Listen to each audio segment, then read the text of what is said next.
Muy bien. 3116 dice lo siguiente.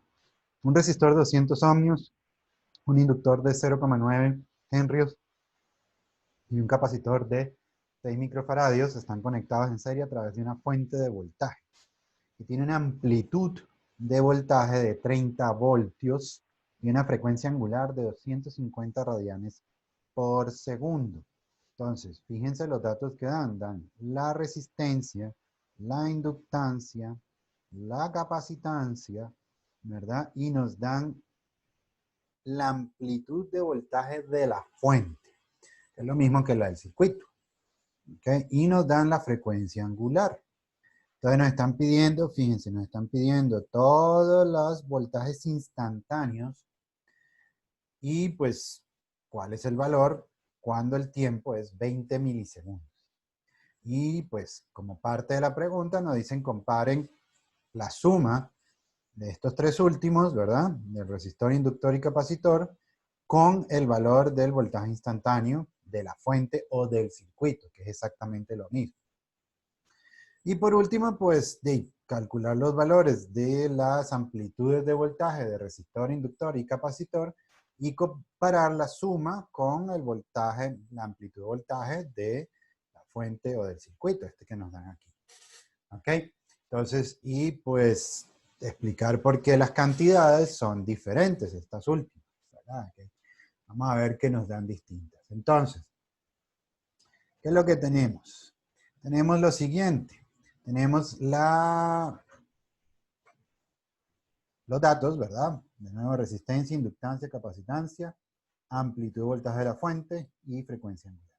Entonces, para los voltajes instantáneos, pues tenemos que el de la fuente es esto que está aquí, ¿verdad? Es la amplitud por el coseno omega t más pi, que es el ángulo de fase del circuito con respecto a o sea, de voltaje del circuito con respecto a la corriente. Y tenemos entonces las amplitudes de, perdón, los voltajes instantáneos en resistor, capacitor e inductor. Fíjense que pues se está trabajando con la fórmula, ¿verdad? La fórmula original en base al seno, ¿ok? Porque así es como se trabaja con ella. O sea, el inductor y el capacitor, pues sus fórmulas tienen el seno, que ya sabemos que está desfasado con respecto pues a la corriente, ¿verdad? Que es de la forma coseno.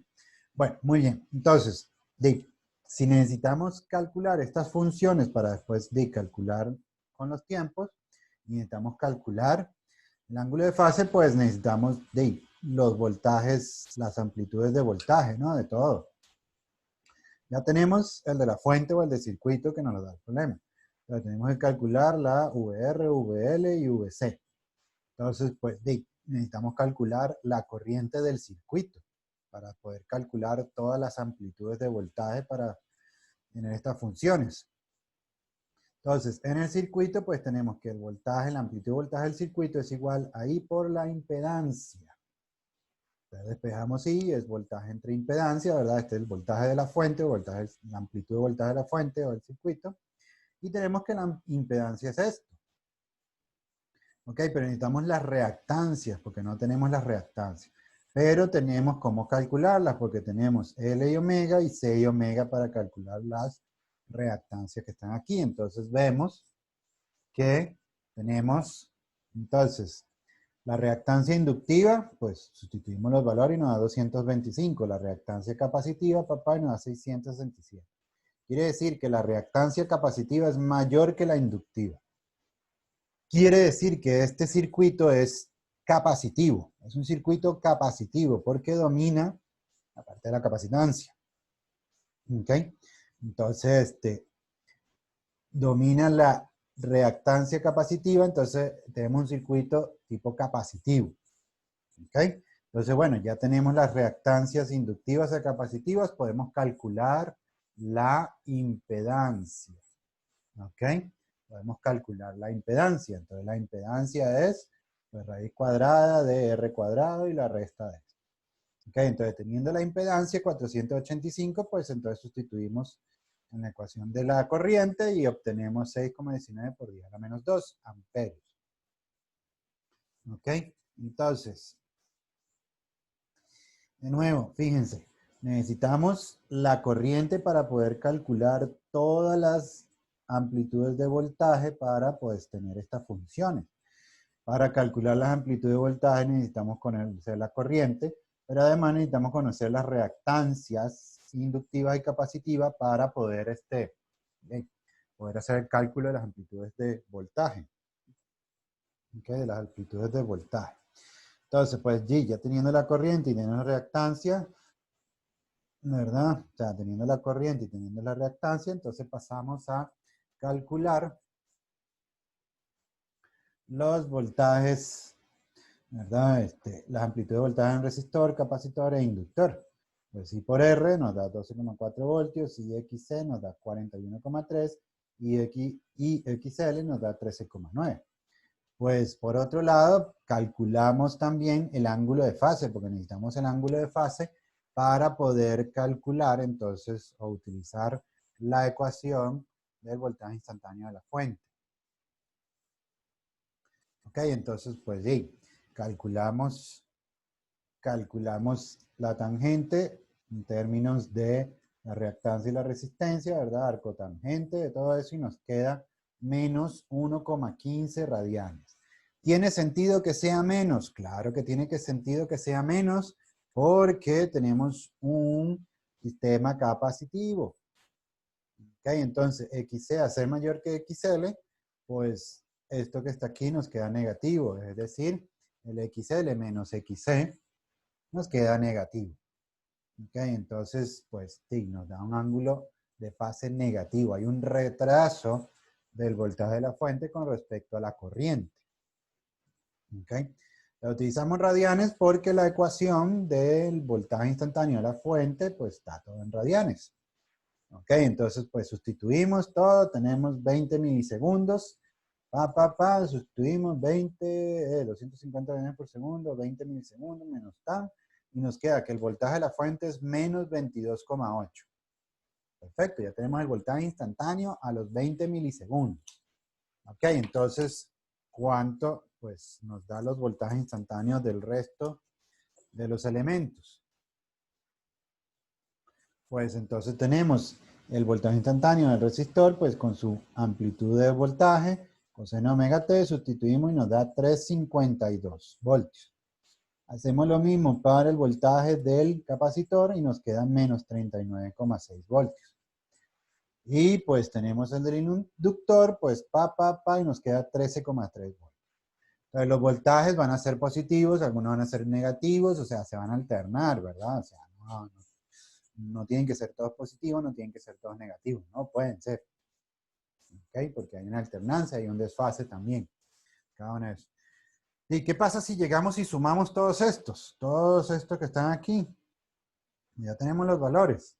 Pues si sumamos todos esos, nos queda que la suma de ellos es menos 22,8. O sea, igual que el voltaje de la fuente, el voltaje instantáneo de la fuente. ¿Tiene sentido? Sí, porque instantáneamente el voltaje que entrega la fuente lo está consumiendo el resto del circuito. Hemos visto desde la energía, lo que entrega la energía, pues lo está consumiendo el resto del circuito. En algunos casos lo está consumiendo el resto del circuito y en otros casos pues está entregando, ¿verdad? Está entregando porque de aquí vemos consumos, aquí vemos VR siempre va a consumir, ¿ok? VR siempre va a consumir el voltaje instantáneo y VC y VL pues van a alternar, ¿ok? Van a algún momento pues a almacenar energía, en este caso el inductor está almacenando energía, y otros casos van a ceder energía.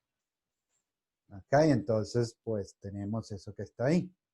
Pero lo que vemos a grandes rasgos es que lo que está entregando la fuente, pues lo está consumiendo el resto. Lo que está consumiendo la fuente, porque cuando tenemos valores negativos de voltaje en la fuente, lo que quiere decir que la fuente en ese momento, pues, está teniendo una polaridad inversa. Más que consumir, realmente no es correcto, ¿verdad? Tiene una polaridad inversa, entonces, pues, eso se ve reflejado en el resto del circuito. Pero bueno, en términos generales, esta suma de las instantáneas siempre, siempre tiene que dar igual a esto. ¿Ok? Ahora, ¿qué pasa con las amplitudes de voltaje? Pues tenemos, ¿ok? Tenemos que, ya la habíamos calculado en la parte A, ¿verdad? Entonces, pues representamos los valores. Si hacemos la suma nos va a dar diferente a lo que es la amplitud de voltaje de la fuente, que son los 30 voltios. ¿Ok? Entonces, pues, como vemos, ya el problema nos los había dicho en la pregunta, pues, ¿por qué la diferencia? ¿Por qué la diferencia? Porque los valores máximos de las diferencias de potencial no ocurren al mismo tiempo. ¿Ok? No ocurren. O sea, el valor máximo del inductor no va a ocurrir al mismo tiempo que el del capacitor y no va a ocurrir al mismo tiempo que el del resistor. El valor máximo del voltaje. ¿Ok? Entonces, esos desfases nos están diciendo eso, que los valores máximos nunca van a ocurrir al mismo tiempo, ni con el de la fuente. Entonces, hay esas diferencias. Y recuerden que, pues, cómo se calcula el voltaje de la fuente. El voltaje de la fuente, pues, es básicamente, ¿ok? Una raíz cuadrada del voltaje del resistor más, ¿verdad? Bueno, al cuadrado, más, entonces, una diferencia al cuadrado, ¿verdad?